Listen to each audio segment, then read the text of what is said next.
ఈ mini vlog వచ్చేసి మొన్న నేను రీసెంట్‌గా జొన్న రొట్టెలు అని షార్ట్ పెట్టాను గదా! ఆ రోజే అత్తయ్య అయితే వచ్చింది.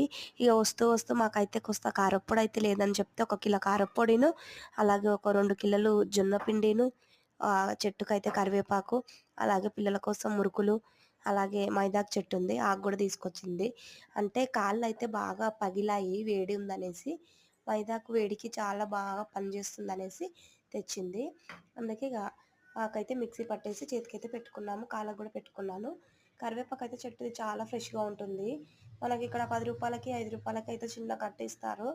ఇగ చెట్టు కరివేపాకే అనేసి బానే తెచ్చింది అత్తమ్మ. అలాగే చెప్పాను గదా!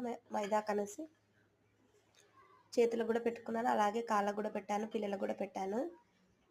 చాలా ఎర్రగా అవుతుంది. కాస్త చింతపండేసేసి మిక్సీలో పట్టుకుంటే చాలా బావుంటుంది. చూడండి ఎంత ఎర్రగా అయిందో. నైట్ అయితే పెట్టుకున్నాను నేను. ఇదనమాట షార్ట్ ఫాక్‌లో ఎలా ఉందో కామెంట్ సెక్షన్‌లో కామెంట్ చేయండి.